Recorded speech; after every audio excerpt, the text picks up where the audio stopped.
You are given P equals that equation, R equals that one, T is greater than 0, and P plus R is 69, and you're trying to figure out what's the value of T. So I'm trying to find the value of T. T is positive. I need an equation with just a T in it. So this equation has a T, and this one has a T. So what I did was I took, of course, this equation also has a P. So I took this equation, P plus R equals 69, and I solved it for P by subtracting R from both sides. Now, substitute this value in for P, and you get this equation. Now you've got an equation with an R and a T in it. I'm trying to solve for T. I need to get rid of the R. So what did I do? I've got this equation here, R equals 6T minus 5. I substituted 6T minus 5 in for R. And you just got to remember, you got that minus sign in front. And 6T minus 5 is two terms. You got to make sure that minus sign goes with both terms. So I put parentheses around it.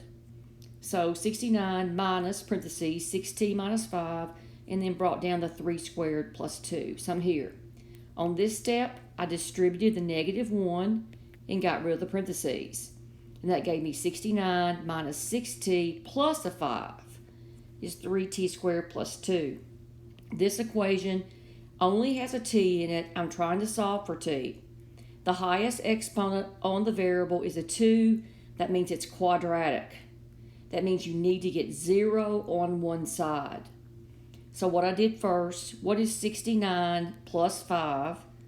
That gives me 74 minus 6T equals, bring down the 3T squared plus 2, and you get this line.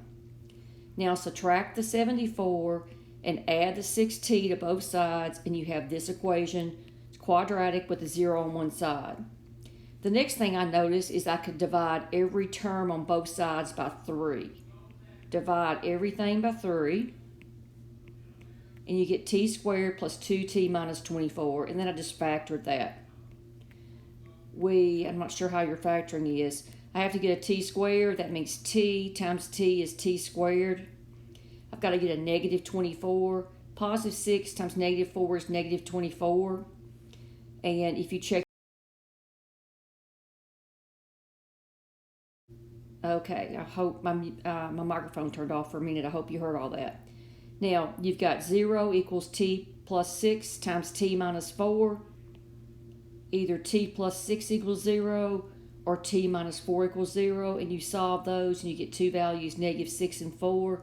But they tell you that T is greater than 0. That means it's positive. There's your answer right there.